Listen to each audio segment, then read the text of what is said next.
another Dan in Washington who's calling in, who wants to talk about chaos magic.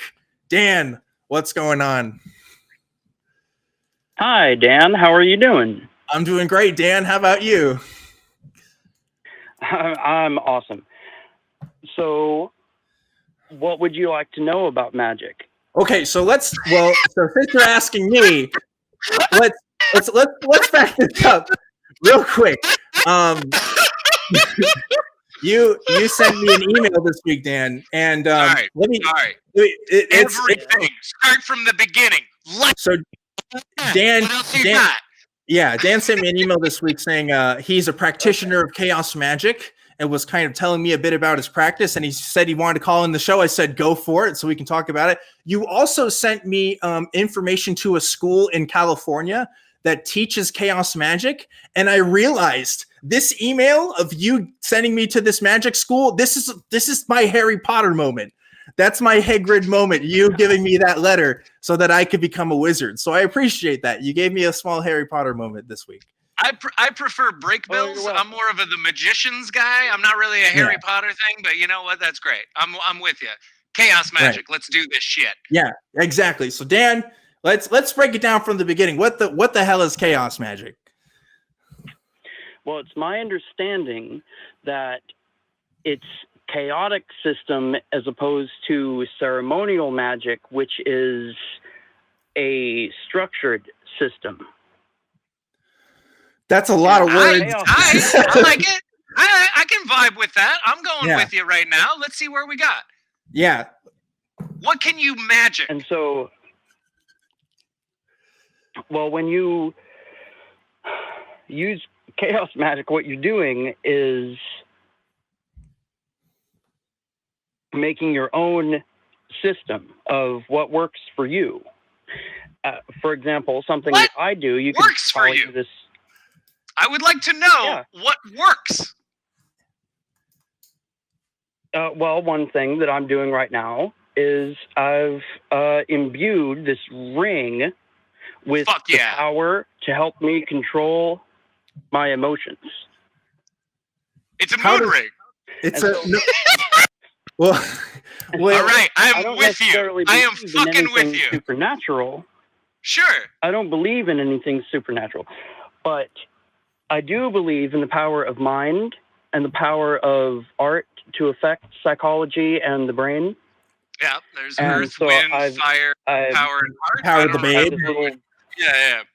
Enchanting ritual where I just sort of make the association in my mind.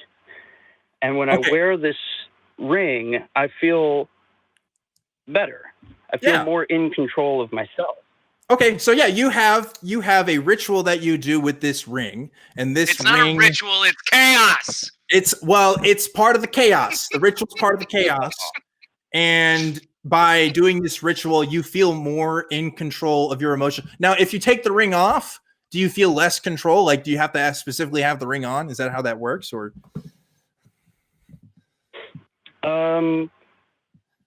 Actually, it works better when I put it on. Okay. Here, can I say something, because I'm totally with you. Can I just interrupt you real quick? Because I'm 100% with you in a certain sense.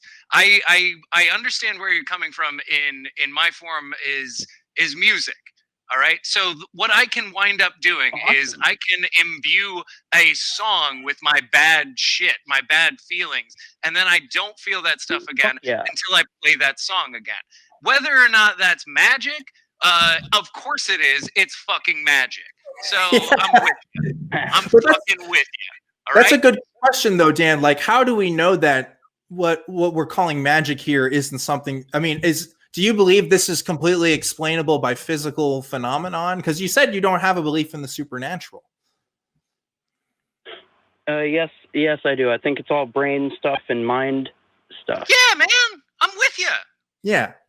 I like that. I'm down for that. Like, it's everybody's got like I know when I get home, one of the first things I do is I change out of the clothes that I'm wearing for that day, and that's like that's part of the thing I do. Are you Mr. Rogersing it? Is that what you're doing? Actually, now Mr. Rogersing? That's fascinating. You know what? Now this is something that I think is chaos magic right now, because that's weird. Listen, if you don't know, so Jordan, there's a running thing on this show where I am apparently a wizard. Somebody did confirm that I was a wizard and I do have powers. So if that's part of my ritual, then yeah, I think that's good for me. But yeah, like it's, there's a great anthropological kind of viewpoint we can take to something like this, because I think you can look at what you're doing, Dan, with yourself, and look at cross-culturally how other cultures kind of find peace and find a sense of self in their own communities, and I'm sure you can find some connections there. So yeah, I find it ironic that you are using chaos magic in order to bring order to your chaotic feelings. Do you find that? Do you wrestle with that kind of concept there, or is that just random? Well, it's a chaotic system as opposed to a ceremonial and ritualistic system. Sure. But you would do a ritual, like you did a ritual to imbue it, though, right? Yeah.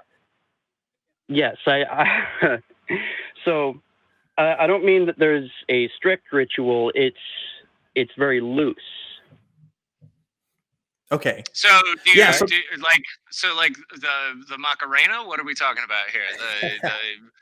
Are we the electric slide? What are we? Is this Mambo number 5? That's what I'm asking to you. Well, what I do is I have a censer that I have incense cones in, frankincense and myrrh, of course. And what? It Why? has a sort of cone shape. Well, because those are traditionally associated with like a cleansing ritual. Okay. All right. Okay. I'm with you. And so my censer has a sort of cone shape, and I can place the ring on top of it while the smoke is coming up, and I can smudge with sage as well, and I have a magic wand, and I just sort of it's the fact of doing the ritual. And hold on, can I ask you a question? So if I understand correctly, what you're telling me is that the chaotic magic part of it is that you don't subscribe to an orthodox series of rituals. You create your own ritual in order to imbue the ring with power. Yeah. Yeah. Okay. Cool. Now I'm on board. See, with chaotic magic, you think like you gotta harness the power of Thor. Like, I don't know for sure what kind of magic we're dealing with. No. Is that what that sounds like? The power that I'm talking about.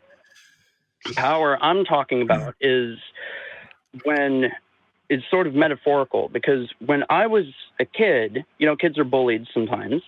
And so when I would get bullied, some of the adults in my life would say, hey, when you react to that bully, you're giving them this power over you. And I've realized the same thing can be true with how you react to a ring or a song or anything. Yeah, I don't disagree with you. It's really cool to be able to utilize that to help sort of control those aspects of myself which I normally can't. Yeah, and as long as you're not hurting other people, as long as this is something that you do, like that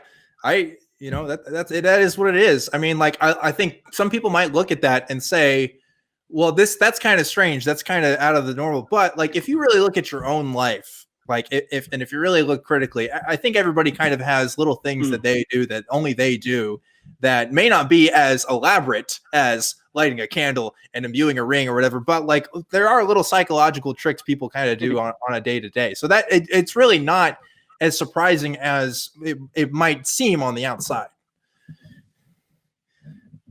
Yeah. Well, cool. Well, Dan, I see the same. Like when you talk about Zen Buddhism, getting in the Zazen position and just focused thought is going to put your mind into a different state. It doesn't matter if you call it magic, or it totally matters if you call it magic. But I would prefer that you enjoy it, whatever it is that you're doing. So go for magic, man. See, Dan, if you came in and you called and you said, yeah, I believe I'm doing some supernatural shit here, and I think that this is going to that's when we would have a different conversation.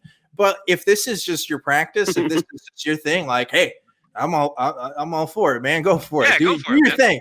And please bless me with your chaos magic. That's all I ask. I want a tiara. I bless thee. Yes.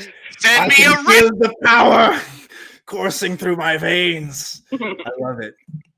Dan, thanks so much for calling. And look, I'll say this much. If you can pay for my tuition for that magic school that you sent me, I'll take some online courses. I'll see what I can do. But I don't know if I could afford that right now with what they're doing. You can't Zoom magic, okay, man? You can't do online magic. Hey, man. You go to the fucking school. You go to that goddamn place. Listen, this is chaos magic, Jordan. I don't know why you're putting arbitrary limits on what we can and cannot do, all right? Fair. That's a fair point. I concede the point. Dan, thanks for calling in. Really appreciate the call, man. All right. And there we go. Okay, well, that about wraps it up for all of our calls for this evening on Truth Wanted. I want to give a special thanks to Jordan Holmes for joining us today. And don't go just yet. We're going to go on Discord right after we end the show here. So please come join us on the ACA Discord. We'll talk to you guys for a couple minutes and answer any more questions you had about me or Jordan's stuff. Jordan, where can people find you at? You can find us at knowledgefight.com. Our Twitter handles are at knowledge_fight and at GoToBedJordan. Go to iTunes, download the podcast. We'd really like it if you listened. Or if you don't like Alex Jones and you don't like us, don't listen. That's totally cool. Yeah, I'm fine. That's a valid response too. If you watch this show and you're like, Jordan fucking sucks, you're gonna hate our show. So don't watch it. And as always, folks, if this is your first time listening, this is Truth Wanted. We do this live every single week at 7 p.m. Central Time, typically in studio. Although we're making do with what we got. You can find this show on YouTube. You should subscribe on there if you haven't. It's also on iTunes, Spotify, wherever else you get your podcasts. And hey, if you want to support the show, we have a Patreon. It's patreon.com/truthwanted. Pretty much everybody that makes the show, including myself, are all volunteers, but it helps show the ACA like, hey, this is a show worth investing in. Also, in case you haven't seen it already, we got merch, baby. We got some merch. I got that nice Truth Wanted hoodie. So comfy, and we have YouTube memberships as well. There's some of our stuff there. It looks good. I really like it. So definitely check that stuff out if you haven't already. And consider becoming a member on YouTube. You get custom emojis, and you're helping out the show, and you're helping out the organization for us putting out content like this every week, even in the current pandemic. So please consider joining on there if you haven't already. If you want to get in touch with me, it's going to be truth@atheist-community.org, or you can follow me on Twitter at ObjectivelyDan. And last but not least, I would be remiss without thanking the wonderful crew that helps make this show every week. Thank you guys, Mark and Vern. There's our studio right now. We cut to the studio cam and it's all dark. Nobody's in there. It's really sad. It makes me sad seeing that blank studio. But yes, Mark and Vern and everybody else are helping us out remotely right now from their homes, and I appreciate that so much. Jordan, before we go to the Discord here, any final thoughts or words of wisdom you want to give to the folks at home? Whenever they tell you that we're going to reopen the economy, let the people who want to reopen the economy reopen it first. Take another couple weeks after that. That's my advice to you. That's my advice to you. I don't know what you believe. I don't want to stop you from doing anything, but wait another 2 weeks. That's probably some good advice. Come join us here on Discord, folks. If you're not and you're listening, then remember to always keep wanting the truth, and I'll see you next time.